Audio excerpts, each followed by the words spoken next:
Pass, இன்னைக்கு நம்ம பார்க்க போகிற ரெசிபி எக் புட்டிங். வாங்க எப்படி செய்யணும்னு பார்க்கலாம். அதுக்கு ஃபஸ்ட்டு ஒரு பவுல் எடுத்துக்கலாங்க. 3 முட்டையை உடச்சி ஊற்றிக்கலாங்க.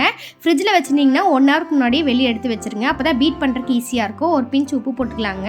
அதுக்கப்புறம் 1/2 கப் சக்கரை சேர்த்துக்கலாங்க. நல்லா சக்கரை கரையிற அளவுக்கு நல்லா வந்துட்டு அதை அடித்து எடுத்துக்கலாங்க. வெனிலா எசன்ஸ் 1/2 டீஸ்பூன் ஊற்றிக்கலாங்க. காய்ச்சி ஆற வச்சப்பால் 1/4 லிட்டர் ஊற்றிக்கலாங்க. நல்லா வந்து மிக்ஸ் பண்ணி விட்டுக்கலாங்க. இப்போ ஒரு பவுல் எடுத்துக்கலாங்க. அதில் வந்து ஆயில் அப்ளை பண்ணிக்கலாம். இதுக்கு பதிலாக நெய் கூட அப்ளை பண்ணிக்கோங்க.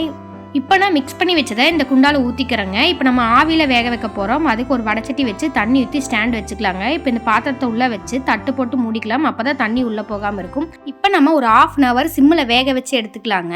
அதுக்கப்புறம் வந்துட்டு நல்லா ஆற வச்ச பிறகு ஃப்ரிட்ஜில் 1 ஹவர் செட் பண்ணி எடுத்துக்கலாங்க. ஜில்லுன்னு சாப்பிட்டா டேஸ்ட் சூப்பராக இருக்குங்க. இப்போ இதோட ஓரத்தை கத்தியால் கட் பண்ணி எடுத்துக்கலாங்க. ஒரு தட்டில் வச்சு மெதுவாக கமுத்தி எடுத்துக்கிறேங்க.